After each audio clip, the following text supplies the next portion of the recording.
got so motherfucking design on right now. Bring it down, bring it down, bring it down. I got three. 3, 2, 1. Halo teman-teman, saya di sini ingin menjelaskan sedikit pengertian tentang soft skill dan seberapa penting soft skill ini harus diterapkan dalam diri sendiri, dalam lingkungan kerja, ataupun dalam kehidupan sehari-hari. Soft skill adalah kemampuan atau kualitas pribadi yang tidak bersifat teknis ataupun spesifik dalam suatu bidang pekerjaan atau disiplin tertentu.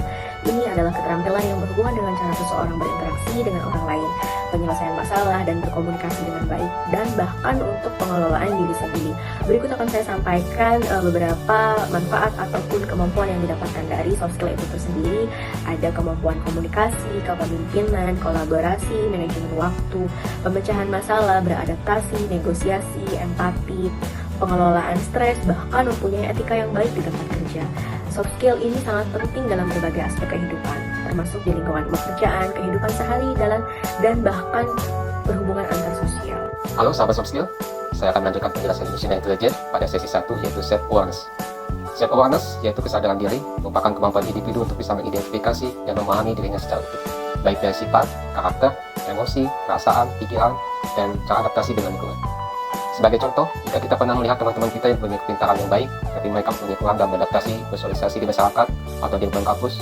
Contoh lain dalam dunia pekerjaan, kita sering melihat teman-teman kita yang lebih sibuk dengan pekerjaan administrasi, pencatatan, tetapi ketika dia dalam melaporkan atau berkomunikasi dengan atasan atau teman kerja sangat lemah. Kelemahan tersebut harus ditingkatkan sehingga dapat meningkatkan peningkatan emotional intelligence adalah melalui peningkatan self-awareness. Self-awareness bisa kita gali dan kita tingkatkan dengan 3 langkah-langkah. Pertama adalah emotional self-awareness, peduli dengan emosi yang ada dalam diri kita. Ketika kita tidak bisa mengontrol emosi dengan baik, kali suatu kondisi justru menjadi lebih buruk. Maka dari itu, untuk mengenal kesadaran diri, kita harus mampu mengenal emosi yang kita rasakan.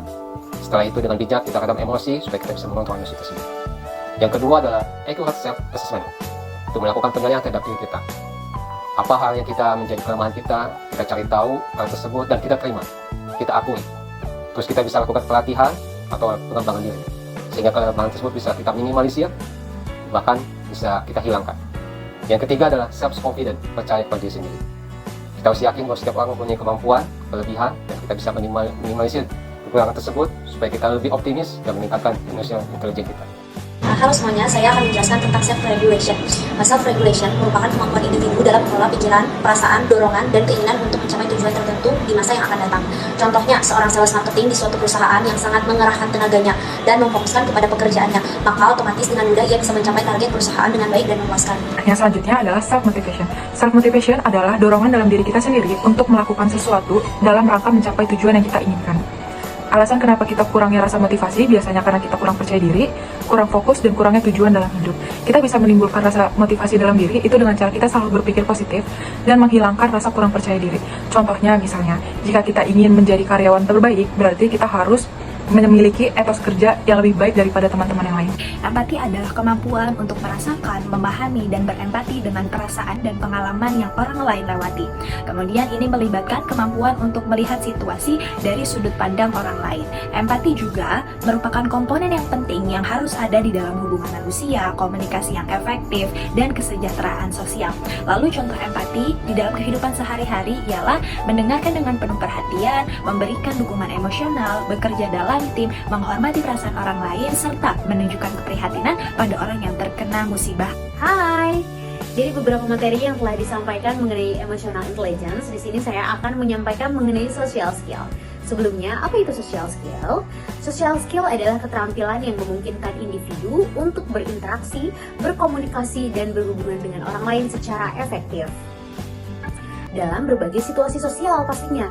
Salah satu kemampuannya adalah membaca ekspresi wajah, berbicara dengan sopan, menyelesaikan konflik, dan beberapa aspek yang terlibat ke dalam kegiatan sosial lainnya. Nah, contoh keterampilan dari social skill itu apa sih? Yang pertama adalah kemampuan verbal, yang kedua berempati, yang ketiga membaca bahasa tubuh, yang keempat berbicara di depan umum, yang kelima resolusi konflik, dan yang keenam adalah bekerja dalam tim serta beradaptasi. Nat, aku mau cerita deh, hari ini kayak berat banget tau buat aku. Kenapa? Masalah di kantor itu banyak banget. Abis itu tiba-tiba ada 50% pengurangan di kantor aku dan aku kena layoff. Jadi sekarang aku pengangguran dan aku nggak tahu lagi harus gimana, Nat. Aku turut bersedia sama tentang kerjaan kamu, tapi aku yakin kok pasti nanti kamu bakal dapet kerjaan yang lebih baik lagi dari sekarang. Siapa tahu nanti aku kedepannya ada lowongan dan aku bakal tawarin buat kamu. Serius? Iya, serius. Ya pasti kabarin kamu. Kamu yang penting sabar dulu ya, yang kabarin dulu. Aku yakin pasti bakal ada yang terbaik buat kamu. Thank you ya, Nat. Ya, oke. Kila, aku perhatiin kamu sering ngomong deh, aku gara-gara masalah kerjaan kamu ini pecat kemarin. Iya kan sudah sepihak dan aku nggak tahu sekarang harus gimana buat kedepannya. Oh iya, kebetulan nih ada teman aku yang lagi butuh staff di perusahaannya. Coba deh kamu lihat dulu, tuh, ya kan? Oh iya, kayaknya ini memenuhi kualifikasi aku deh. Iya, kamu coba dulu aja ya, gimana? Oke, Kamu oke. bisa datang ke kantornya kan? Bisa. Nah, sekarang kamu jangan sedih lagi ya. Sekarang kamu udah ada kerjaan baru lagi. Semoga kamu bisa kerja di sana betah, terus kamu makin semangat. Semoga lancar ya semuanya. Thank you ya, Nat. Iya.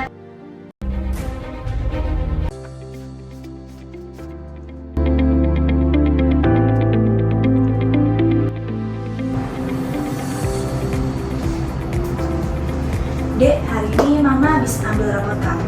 Terus Mama lihat ternyata nilai kamu besar-besar dan semuanya hampir A loh, Dek. Wah, bagus dong, Ma. Ternyata selama ini aku belajar, aku nggak sia-sia. Aku pengen banget bikin Mama tuh seneng sama prestasi aku di sekolah. Makasih juga ya, Mama udah selalu ngasih motivasi sama aku sampai aku dapet nilai bagus. Makasih, Ma.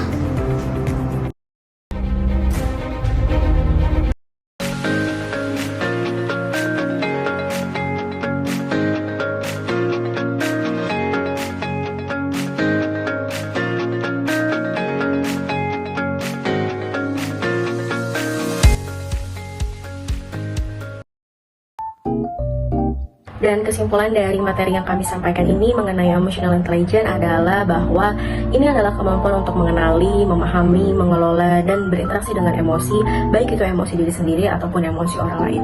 Kemampuan ini dapat membantu individu dalam berbagai aspek kehidupan mereka, termasuk hubungan interpersonal, manajemen emosi, komunikasi, dan pengambilan keputusan. Emotional intelligence juga penting dalam kehidupan profesional dan dapat mempengaruhi kesuksesan karir seseorang. Dengan mengembangkan emotional intelligence, seseorang dapat menjadi lebih efektif dalam berinteraksi dengan orang lain dan mengatasi tantangan emosional dalam kehidupan sehari-hari. Semoga pembahasan dari kami mengenai emotional intelligence ini dapat dimengerti dan diterima dengan baik. Terima kasih.